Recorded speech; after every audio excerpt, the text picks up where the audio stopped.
This is a question a lot of people have asked us, and the reality is it's quite simple. We take all of the public sector forecasters, the private sector forecasters, we get industry information, some of it confidential because it is competitive. We put those all together in a list. We look at what the median average is for that. We take a look at what the volumes are. We take the average, take a notch down, that's what we come up with. In fact, you know, the federal government uses the same sort of system. They were a little higher than we were in January of 2012. Saskatchewan was a little higher than we were in 2012. So it's not something that the government of Alberta just comes up with one day. We actually use industry and the private forecasters to come up with our number.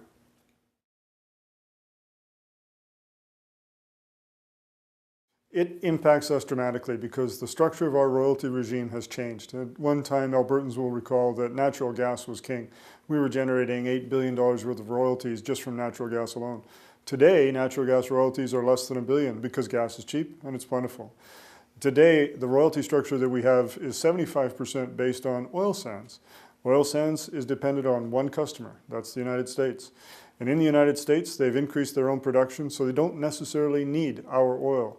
So rather than saying how much will they pay us for it, they're saying how much will we take to get it off our hands. And that means they're discounting a tremendous amount to our oil. There's about a $30 billion hit to the Canadian economy. So to Alberta's revenues, it's severe.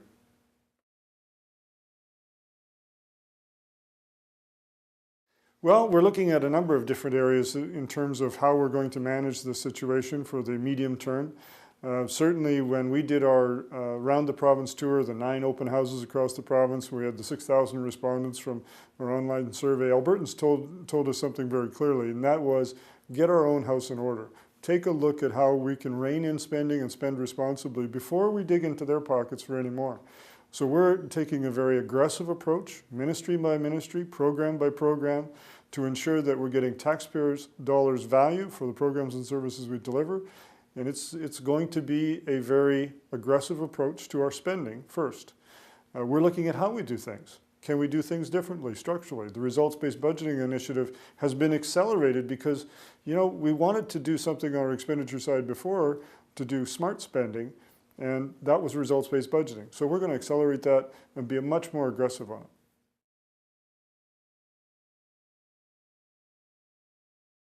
I think Albertans should expect that this is going to be a tough budget. This is going to be something where we're going to have to make some very difficult choices. We're going to have to make choices on programs that have been around for some period of time.